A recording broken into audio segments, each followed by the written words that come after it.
Ladaki Chasambi ni mfano wa wachezaji wachanga wenye ndoto kubwa. Ni maneno ya mdau mmoja wa soka kutokea hapa Tanzania, ambapo ameweza kumzungumzia kidogo Ladaki Chasambi ambaye ameweza kuweka historia ya tofauti ndani ya klabu ya Simba Sport Club. Kwa mjibu wa mdau, anadai kwamba Ladaki Juma Chasambi, kijana wa Morogoro anayeibuka kama nguzo ndani ya Simba Sport Club. Kwa mjibu wa mdau, anadai kwamba Ladaki Juma Chasambi ni mfano wa wachezaji wachanga wenye ndoto kubwa na moyo wa kujituma. Safari yake kutoka Kisaki, Morogoro hadi Simba Sport Club inathibitisha msemo usemao kipaji hakijifichi.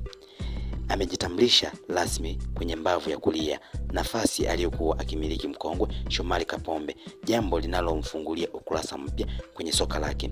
Kwa mjibu wa mchambuzi, anadai kwamba uchambuzi wa kina wa safari yake kutoka mwanzo hadi mwisho, ambapo anadai kwamba safari ya mwanzo kabisa kutoka Morogoro Kids hadi Alliance Boys ya Mwanza, kisha Serengeti Boys ambapo aliibuka kama nahodha na mchezaji bora michuano mara mbili akawa the MVP. Maamuzi yake ya kuacha shule mapema yameacha mijadala, lakini ndani ya uwanja ameonyesha ujasiri na uamuzi uliozaa matunda.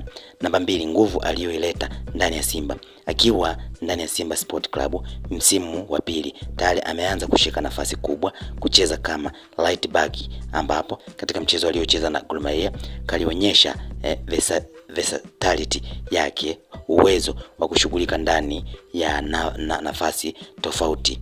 Kiwango chake ni cha moto, na wakati huo faraja kwa Kapombe kwamba ushindani wake unaleta afya kwa timu.